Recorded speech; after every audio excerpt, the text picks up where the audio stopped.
oh, this is a race car. And I'm like, this is a death trap. Yeah. I had 2 box tubing sections. It's got a race frame. I was like, just because you took this frame racing does not mean it's a race frame. Like, this thing is horrible. Welcome back to another episode of Modify with TrickFactory Customs. If this is your first time watching, my name is Elvis. Tim? My name is Jorge. Oh, that's a good one. Okay. I'm just kidding. That was good. How long did it take you off to come up with that? Yo, I just came up with it right now. You guys put me on the spot every week. So I'm just like, yo, this gotta be better than normal. That was pretty awesome. So Jorge it is. Yeah, it's pretty good. I like the in there. Yeah, right? Glorious. Embrace it. But we are an automotive podcast. That is Rob. And we started this podcast because we love to talk about cars. We are also a custom automotive shop based here in Vancouver, British Columbia, Canada. And on this episode, we are going to be talking about a lot of stuff. It's going to be interesting. Do you have any idea what we're talking about? I'm just going to send it. I don't even. Yeah, literally, Rob brought up the topic today. And so, so this is going to be, we're talking about scary cars or the scariest cars that we have driven. Or we're just going to talk about what makes a car scary or scary to drive. Some people might think, the general consensus, I think, in 2023 is that the car has to have 1,000, 2,000, 5,000 horsepower, and it's scary. But we have a very different take on that, I feel like, or not a different take. You're gonna know what our takes are in this, because I think it's gonna be very interesting. So, with that said, before we dive into the topic of today, before we dive in, what's been going on in you guys' lives? Whoa. Actually, it hasn't even been that bad. It's been pretty good because everything's been going pretty smooth. We've been getting stuff out. Yeah. We went and did some shows. We finished up some cars. We're getting back on some other stuff in the shop. So, man, you're generalizing. I know so much. Can you to make it more special at all?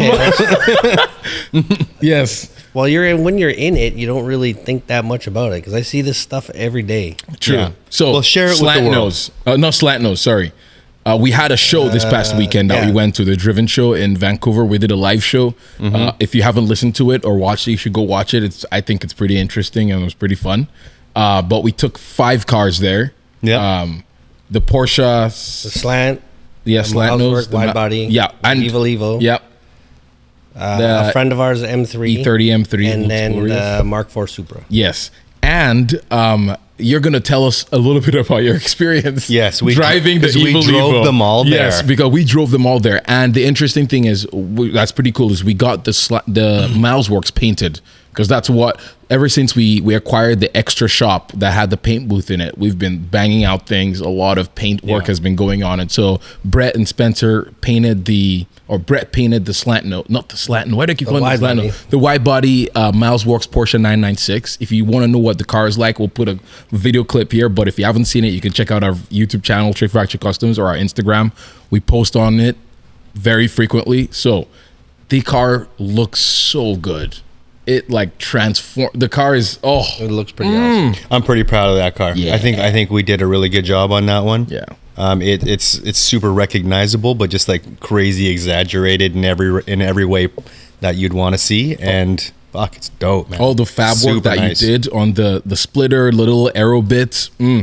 Yeah, glorious. We just sprinkled a little bit of our TSC touch on it, and it's glorious looking. Yeah. So that's what we've been doing. Yes. So tell us the experience of driving your Evo on the streets. Oh my God. The 1,000 or 1,500 horsepower. It is ridiculous. Absolutely Mercedes ridiculous. 190E Evo 2 wide body. So you want the return story? Yeah, we got to hear the return story. Do the there and back, because I feel like that is also important. Like we were driving the speed limit-ish, so it wasn't horrible. Yeah, there was fine.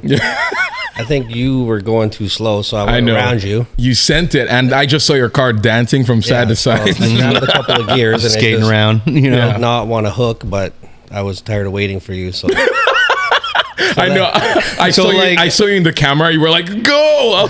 So Elvis is driving the Mark IV Supra, and it's probably around 800 horsepower. I don't know if it's that heavy, but well, maybe. But I mean, if you look at the spec sheet on what the parts are, it's probably it's up there. It should be able. It should be able. We don't really know, but it's a pretty juiced up car. Yeah. Elvis is driving that. Tim passes him like he's not even standing. Like he's just standing there. Yeah, but he was driving with Daisy. No, I know. Like I was looking back, and he's looking, and I was like, "There's no cars." I'm like, "What are you doing?" Okay, no. The main thing was I was waiting for everyone else to come because I looked at my mirror. I was like, "Wait, there's only 3 or 4 cars there," but we were 5. And then, it just ended up. Tim was like, "Nope," he just passed me. Wow, the thing is ridiculous. I'm like, "Oh my god, I'm going to jail today." I was like, on the way home, I can. Yeah. So how was the drive on the way home? So I hung back for everybody to clear out of there, and then we're on the 6th floor of a parkade. Mm-hmm. So, anyways, I'm leaving and I'm cruising down the parkade, but I forgot to turn my water pump on. So my car got hot, and then you got all these car spotters out on the street. So I had to wait, let it cool down for a minute, and then I exited the parkade, no problem. Everything went smooth. Got by all the car spotters because the last thing you want to do is die in front of those guys. Yeah, that's not good. Yeah. So then now I got my fans and my pump on, but the thing couldn't catch up because I got stuck at another intersection. So I'm trying to get some airflow over this thing, and it just wasn't happening. And then I got to a main intersection where it intersects Low Heat Highway. Yeah. And then I had to pull over, stop. Then I go to start it. And the battery's dead, so it's drawing down hard on it, so it blows the main breaker. Oh no! And I'm like, oh no! Oh, no. So I'm sitting on the side of the road, which is like absolute nightmare for me. And then I go reset the breaker. I get back in the car. We have steep in the middle of the road. No, I was able to pull up to the side. So I let it cool down for a minute, and then, like I say, it was drawing down so hard on the starter that it popped the breaker. So I reset the breaker, and I'm waiting, letting the battery kind of recover a bit. And then Steve's ready to get out the booster cables. He's parked behind me, and then I'm waiting. So then I relight everything up, and I'm waiting for this light to turn green because I'm like 5 cars back. Mm-hmm. And then if you've watched Gone in 60 Seconds. Oh, right? yeah. So the moment when the car wouldn't start, and he's like, "Come on, baby." Come on. It was literally like play for play the same. And I was like, "Come on, here we." Preston is like, "Whoa." Oh no. Boom, fires, and I just started grabbing gears. It's like sideways through the intersection, cutting people off like an asshole. The thing's just like blowing the tires off of it. And by this point, I'm like mad. I'm just like a hair embarrassed. And I just ripped it all the way back to the shop. And I got to this intersection with a guy in a Charger, like an older Charger, probably like a 68. Nice. And he's looking at me, and I'm just sitting there at this light, like the heat's climbing again. And I'm like, oh, fuck it. Whoa! You went through the light. Oh, yeah. Oh, just sideways through the intersection. Oh my god! Allegedly, yeah. So while he was here, he heard it. You must have heard me come. I heard. Yeah, I was like, "Ooh, that sounds fruity." Yeah, so I came into the neighborhood like Godzilla. I was mad, but then I got here, ripped up the hill, laid a big strip up there. Got to the top. There's cooling coming out of the trunk, and just slammed the door. I was like, I'm done. But the part of it is I'm like reflecting, and I was talking to you actually when I was reflecting on Sunday, and I was like, man, that was like a scene out of GTA. Like, it was just nuts. And then me and you had spent so much time reformatting SD cards for my dash cam. Yeah. So I was like, I was pumped to come to work Monday and like see what we actually caught.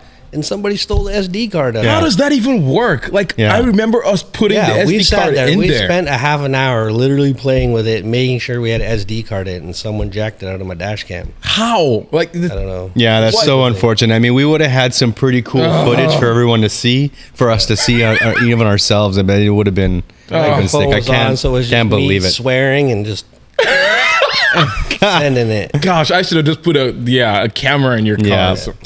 Sadness. Well. So that was my return that's trip. Unfortunate. But, we'll get out there and do it again. Yeah. So the Evil Evo, it functions. It functions pretty fucking well.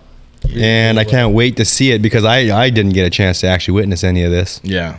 But, man, I know the potential is there, and I can't wait to see it. It brings out a lot of anger in you. You feel the vibes just looking at it. It's like, oh man, this thing is gonna try to kill you, man. Yeah. For real. You're getting it like tuned properly when in like a few weeks, 2 weeks. Yeah, hopefully 2 weeks. Yes. Within Yeah. the next week and a half or 2 weeks. And then burnouts because we're almost at 10,000 subscribers on YouTube. That's right. So We we're like are. 9,800 and something or 9,900. So it's Yeah. lining up pretty good. Celebration That's burnouts. right. That's what we said we'd do. Yes. So. Yeah. So any of you listening to this, if you go to our YouTube channel, Modify with Trick Factory Customs, No, or the Trick main Factory, YouTube channel. the main Yeah, YouTube yeah. channel, Trick Factory Customs, Customs, yeah. is almost 10,000. Yeah. And as soon as we get to 10,000, Tim's definitely doing a burnout in the Evo. Yeah, and hopefully So, not blowing anything. Please subscribe, make that happen. We've all been waiting for it. Yes. Awesome. Yeah. So that that's was. our show story. Sweet. But yeah, no, the show was really good. Driven, Mark Cito, Driven, he put on a really good show. It was Yeah. good. It was a really cool event. Yeah. It was a great day for it, and we drove in, we drove out. No drama. Nope. All 5 cars. Had a lot of really good conversations at the show too. That was really cool. We met some of you guys. Yeah. Some of Yeah. you guys love the Yeah, podcast. there's so- actually a lot of people that came up and talked about the podcast, which was That's always fun. because I assumed it was just like, Just 3-4 of us Just listening. us. Yeah. Yeah. You know. and like that one weird guy. Yeah. Apparently, actually, a lot of people listen to it. So Yeah. Yeah, no, it was actually pretty. I had a lot of really great conversations that day, so it was really fun. Yeah. Our analytics said we have this was a few months ago, 2,000 listeners every week. So, Not bad. yeah. I know. I think we've come a long way. I'm guessing since it's then. more even. Yeah, since Yeah. then. So, I said a bunch of wild shit and then it went crazy. yes. So, with that said, we are going to dive right into the topic of conversation of scary cars. So, The scariest cars we've driven. yes. And so, like I mentioned earlier, sometimes the scary cars might mean this car has too much power and it's not able to put it down enough for its own good. That's where your mind immediately That's where your mind goes. But when we say scary cars, what comes to you guys' minds? Overpowered, under-braked cars, Okay. I would say. But then I've just driven some shitty cars. Yeah. Just terrifying cars. Like really poorly built, put together cars. Yeah. So I would say for me, the opposite, like terrifying. I've driven some terrifyingly fast cars that weren't terrifying because they do it so well. Yes. I would say it's guys that make bad cars fast, which is like probably one of the worst ones I've ever driven. Like, What does it mean when you say, first of all, that a bad car is fast? Like, say, here's one example that's a terrifying car, and I thought the people that were talking about it at the time were just being pretentious because they get to play with all kinds of wild stuff. But 67 Corvette, big block, Okay. horrible. What is Like it? one of the worst. 454? Oh, no. 427. Okay, This one is a 427. 427 4-speed car. We built the motor, so it was making can't remember, 60? Okay. Because we did a little bit of a cam and some head work. And that thing just wanted to come around on you every time you touched it. Yeah. And I was like, okay, these guys are right. This thing is a legitimate death trap. So what made that car terrible? Just the suspension geometry or what? Yeah, I don't know. Skinny tires, huge motor in the front. Oh, it still had the stock tires? Well, it's got Yeah, the so stock this width. was It's got- this was like, kind of like one of those numbers matching. It was a numbers matching kind of car. Everything about it was stock and sort of like a time capsule of 1967. So it It's like soft, you were it's saying spongy. It's the short wheelbase. So as soon as you let off the gas, just felt like the ass Snap end wanted to come- oversteer. it wanted to kill you. And then the rest of the time it's just blowing the tires off of it. So it's not an enjoyable car to drive. Yeah. So big block, the old world big block stuff. They didn't make crazy horsepower numbers, but they made like lots of torque.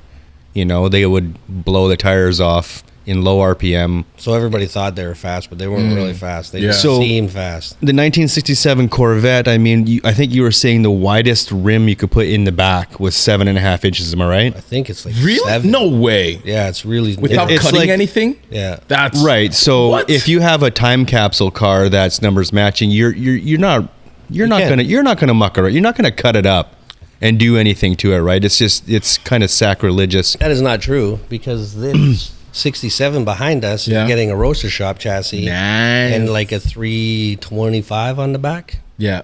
So but that's it may what not you be have to smart do. to cut it up, but we're gonna do it. Yeah. That'll Yeah. be That fun. particular car, you wouldn't cut it up because it's like a big block, 4-speed, numbers matching. Yeah. So I mean, this coupe in behind Tim here, this is not a significant 1967 Corvette in any real way, numbers matching historical kind of car, but we can put a roadster shop chassis underneath that, some real tire, proper suspension, and make it everything that you would ever hope that a 1967 Corvette would ever be. So people might hate me for saying this, but I don't get numbers matching cars. Like it goes I against all of us too. Like I guess there's something special about having everything in this car is original, but personally I just don't see the point. Like I don't see the point either. But that's like the generation behind us that thought that was important. Yeah. Like I don't really see that much of it now because,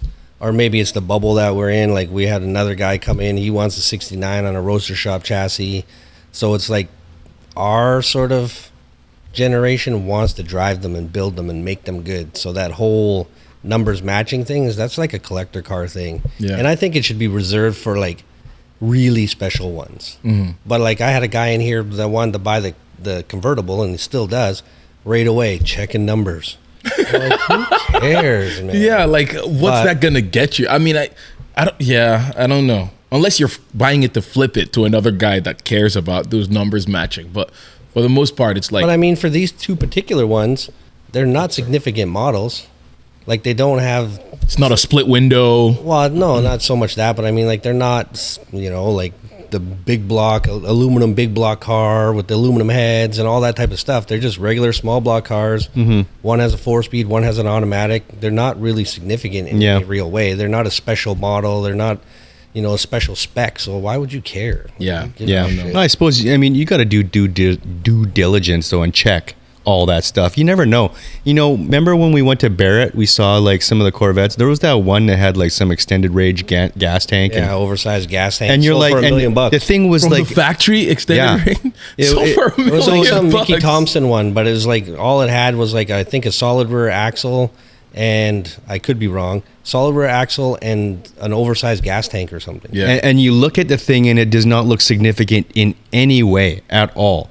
And it's $1 million car. And you're like, what the? Corvettes are kind of falling into the same weird thing as Porsches. Yeah. How the more shit you took away from them, the more expensive it is. Yeah. So it's like, this is a radio delete, power steering delete. No AC. And then now it's worth $1 million.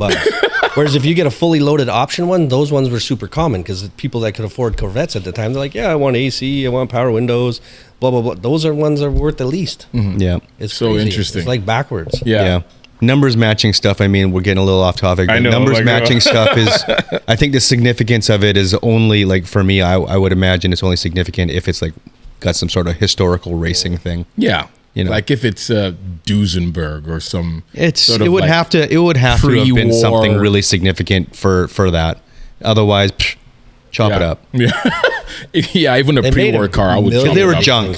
Dude, they were junk. Like all the cars in that day, like they had their moments in that. They were good in that time. Part of history. This time. But like now, nah. Awesome. No, we can do so much to improve so many things now. Mm-hmm. Okay, so you said 67 for now. Well, I'm guessing you still have more. What about you, Rob? Give me one car that you've driven that is terrifying. Scary? Was scary. Well, I've been fortunate enough to drive a few cars in my time. Not as much as either one of you guys, but I think that probably the scariest car I've ever driven is like a improperly suspension setup, like Porsche.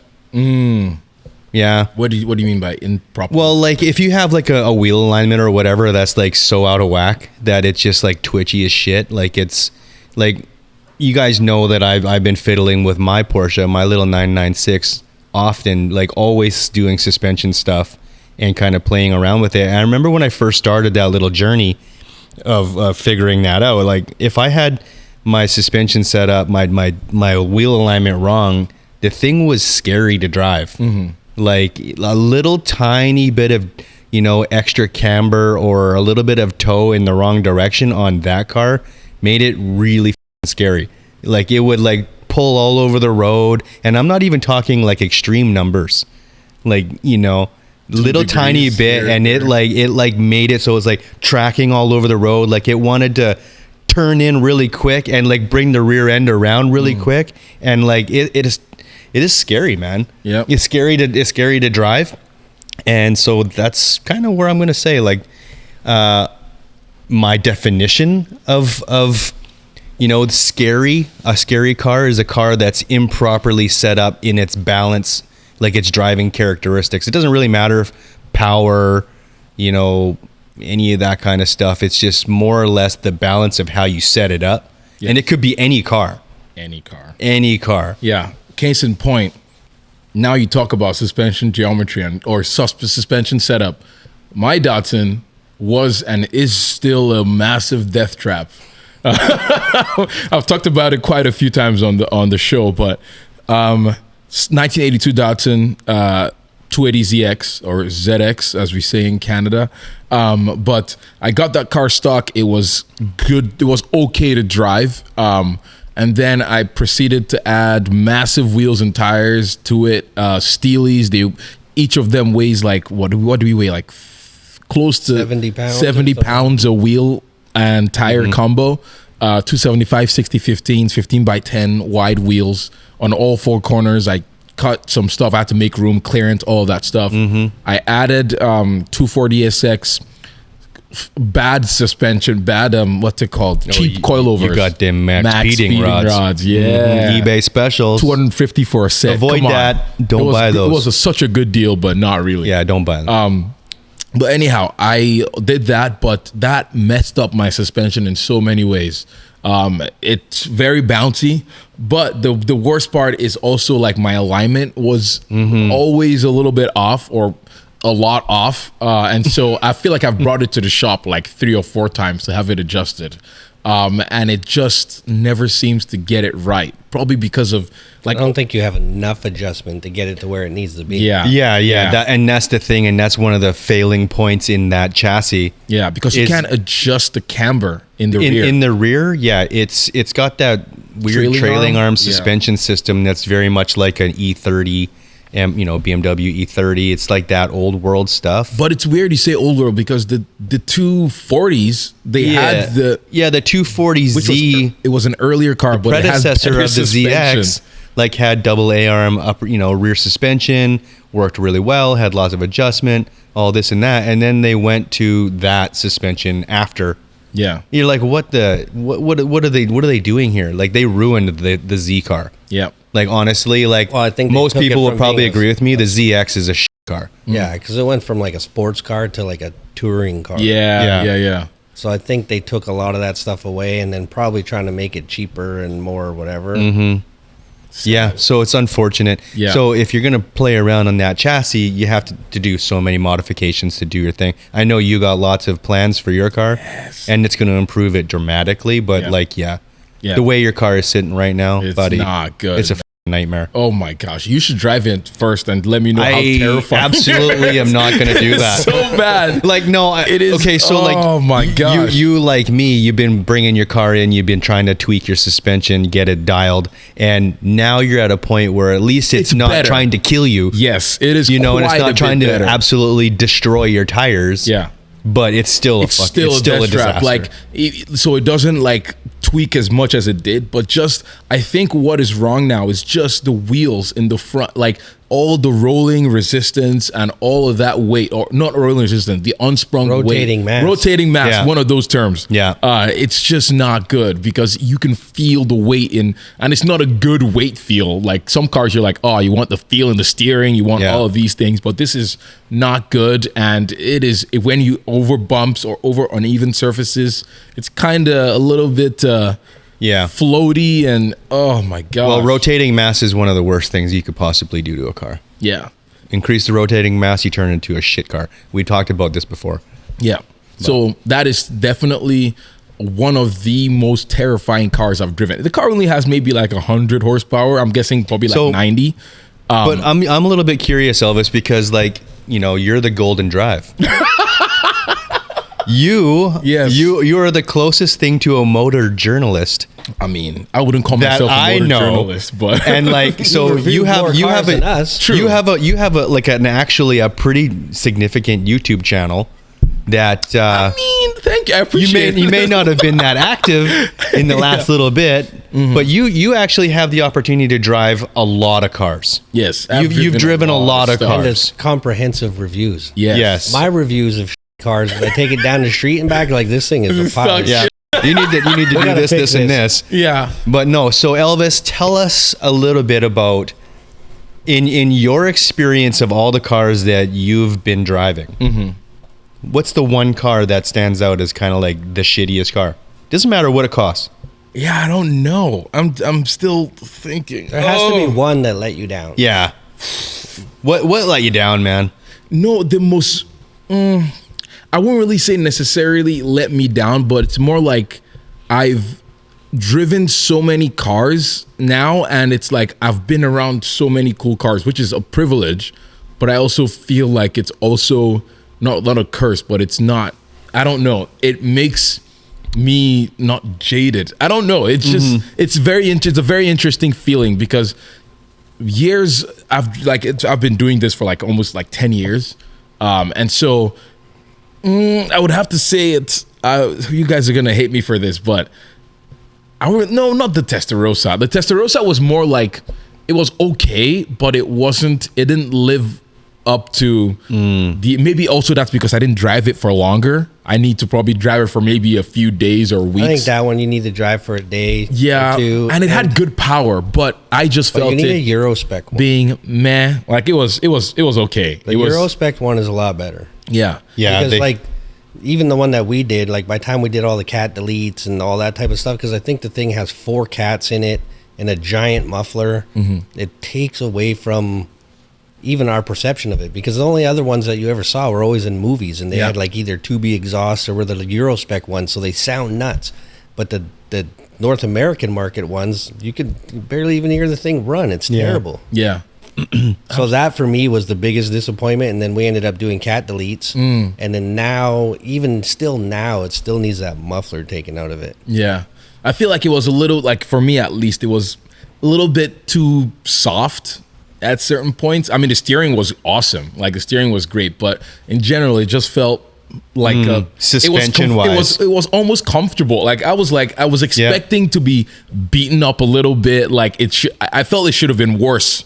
For me to have made it should have been better. Like it's weird because even though the car should be worse, like I want to drive the Countach, so I know, because I've heard it's cool to look at, but it's terrible to drive. So I feel like at some point the car being terrible to drive almost makes it good, because that way you're like, I mean, at least to me, it's more engaging for the most part, because you're having to like concentrate more. You're like, your senses are like almost attacked, and you're like, oh my gosh. That's that young guy thing. Like, I'm gonna on Honda kids again, but it's like the rougher, the more visceral, straight pipe, rigid suspension, all that stuff makes it feel that much cooler. Like you're so much more of a part of it. Yes. And I think that's what people associate to those cars, which I was the exact same way when I was a kid. Cutting coils, straight pipe and stuff, not taking a muffler out, cold air intakes just to make it make noise. But like, I would say probably the most significant car that I've driven is the DB4. Oh, okay. Because like the DB4 does all the things. It sounds great. The steering feedback is amazing. The brakes, all those kind of things. So that's probably the first old car that I've driven that makes sense to me. Like why you would love that car. Because every other old car that I've ever driven has been horrible. Yeah. Like 4-wheel drum brakes. They take something that had 80 horsepower in it, put 350 in it, and still on drum brakes. It's terrifying. It's horrible. Or you get these other guys that we've corrected a bunch of stuff on, like the 41 Ford. When it came here, it had cookie cutter or pie cutters on the front and big Mickeys on the back. You could barely turn it. The thing was horrible. The brakes were brutal. All this type of shit. But it's got this big crazy motor in it, and it was one of the worst driving cars I've ever seen. Yeah, that's actually funny. I totally forgot about that car. That car is built to an aesthetic, kind of like this jukebox right here. So it looks, like it looks crazy as hell, but it was like literally one of the worst driving vehicles I've ever been in. I'm fortunate. I never drove that car. Oh, it's I could so just bad. assume. I mean, based on the conversations that we had after you drove it. Yeah, it did not look like I you didn't had even get fun down the crashing it. street. No, and you're just like, nah, man, take this thing back to the shop. I don't ever want to drive it again the way it is. So it took a lot to modify all that, but It was a lot. We ended up redoing basically the entire car because it was undrivable. It was horrible. Yeah. And then if you're not into that and you're not prepared for it, where this particular gentleman definitely was not. He went from nothing to this thing, buying it based on somebody sold him a bill of goods. Yeah. It was like, oh, this is a race car. And I'm like, this is a death trap. Yeah.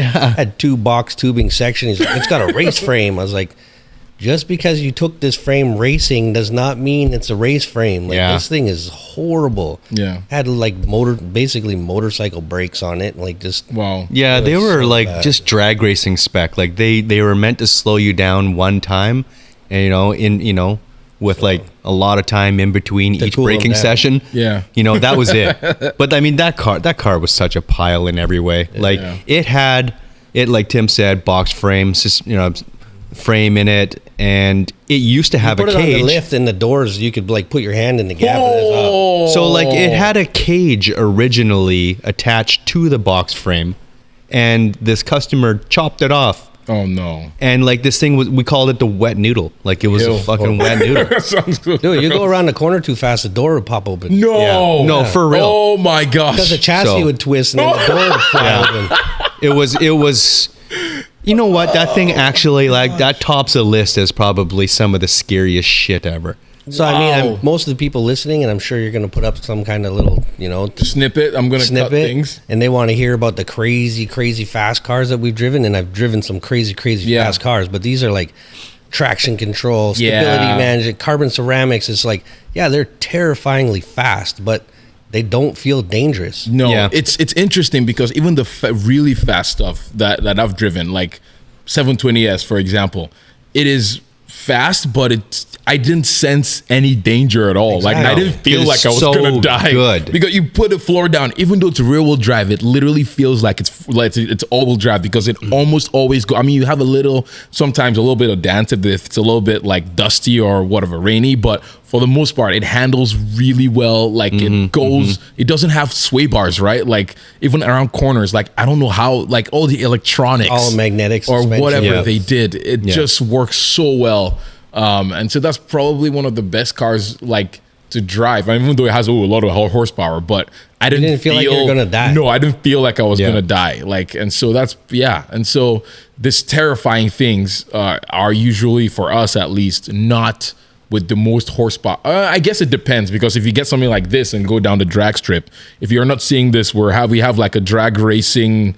What is this? 67 Corvette. 67 Corvette. With like massive Mickey Thompson it's like looking wheels on the back or tires on the back and a massive big block with a blower. If you get that and you go down, there's no aid, so that's gonna be terrifying. Yeah. But I feel like new stuff is so good now, and so it's hard to find a bad driving car in the 20. Yeah, it's hard. I'm like thinking, I don't think there's any Everything's new. pretty good. Yeah, like I mean, again, going back to old cars, one terrifying car that I've driven, it was not good, but I think it was a '67 Camaro or something, 2-speed automatic transmission. 4-wheel drum brakes. Oh my gosh, that thing was the brakes almost non-existent. Whenever well, you're see that? Like I've almost it had stock? bad situations because Stock? of that. yeah, stock everything like Because the first thing they do is they put a 350 in it with a 4-barrel, and then now you got like whatever, probably 250 horsepower, but you can leave the line like a normal car. Yeah. But when you have to stop at the line, that's when you forget, and you're like, oh, Yeah, you're like, oh, whoa.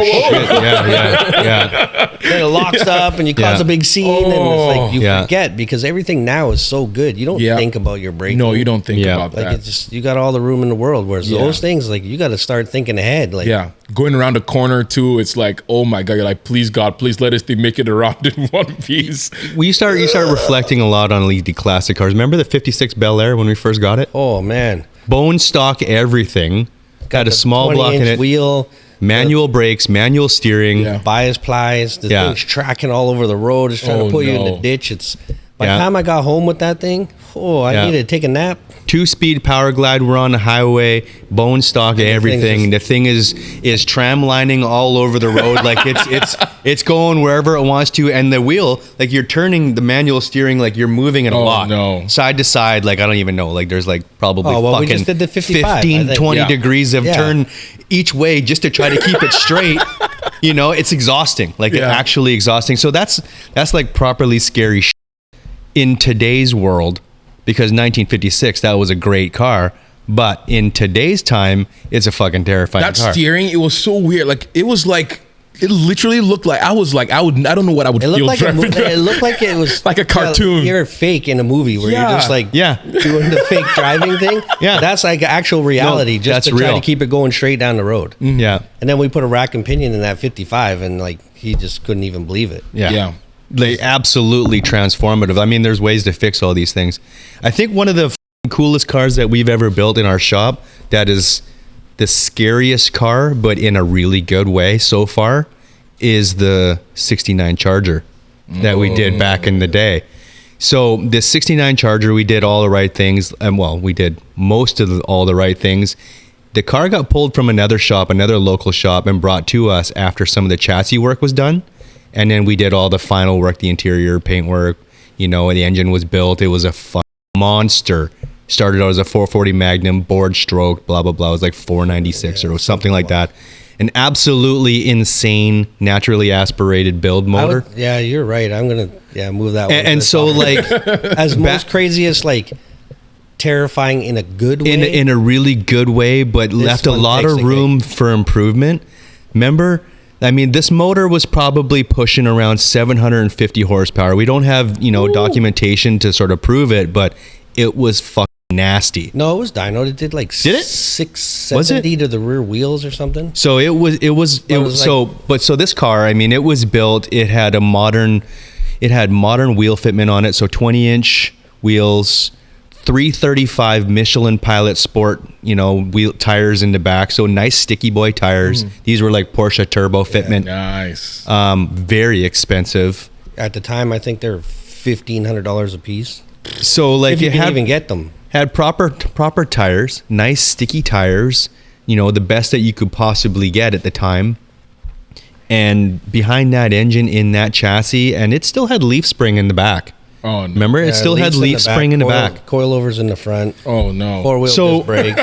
It looked all the right things. It was an awesome car, and super proud of what we created in that. But like, man, if we could have put it out on a roaster shop chassis, it would have been awesome. Yeah. But anyways, remember like taking it out on a highway, and you're just doing like 110, 120 kilometers an hour, normal highway speeds.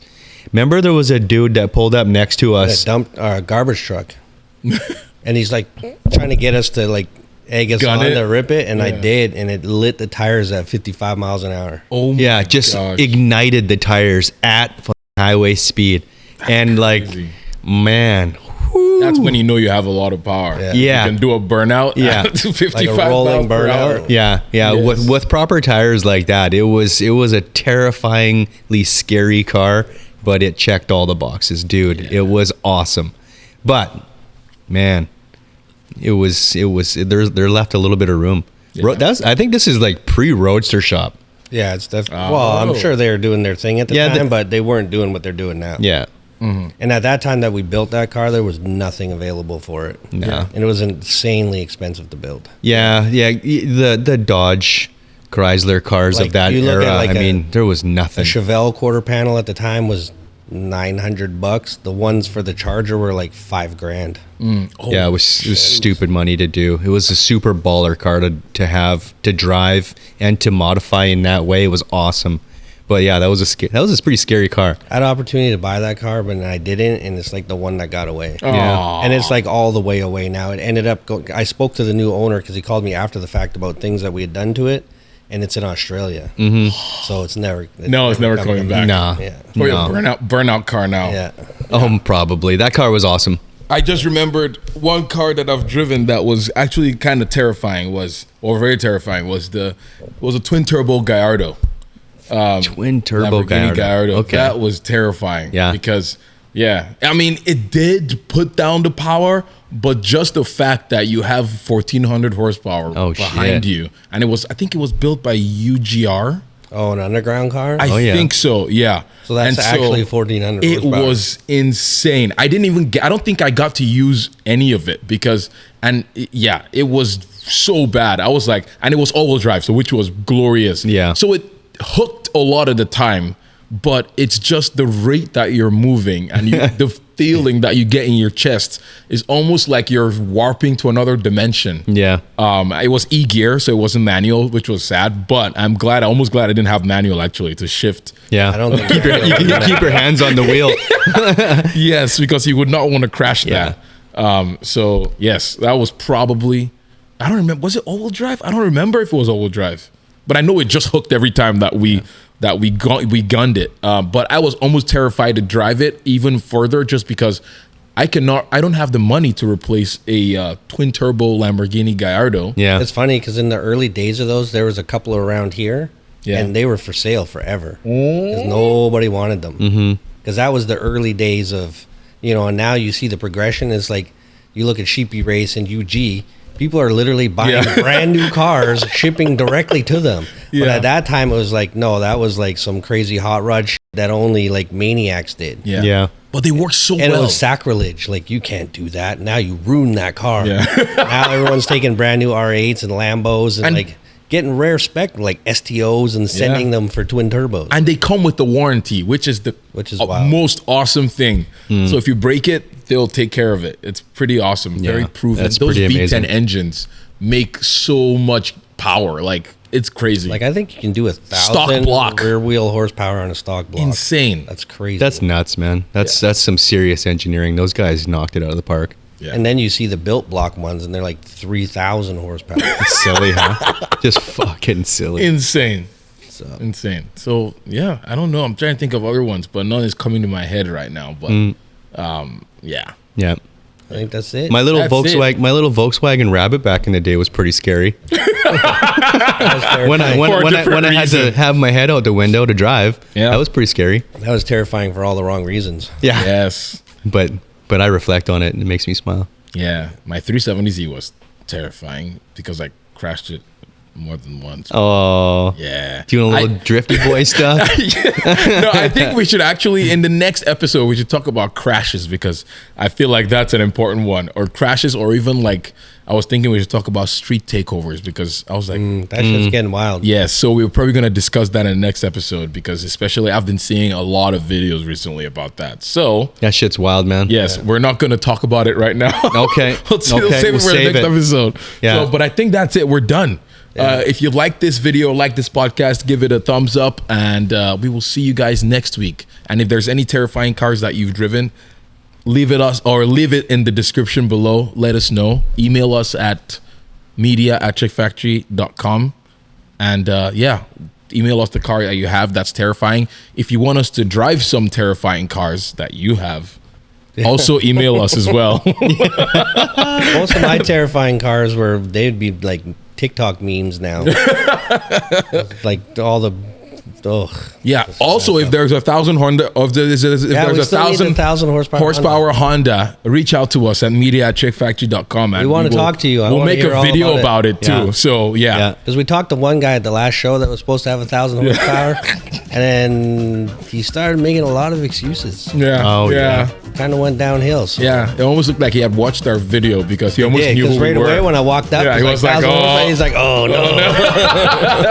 I was like, break it down for me, man. Let's hear it. He was not stoked. Yeah, awesome. Okay, we will be seeing you guys in the next episode. Bye-bye.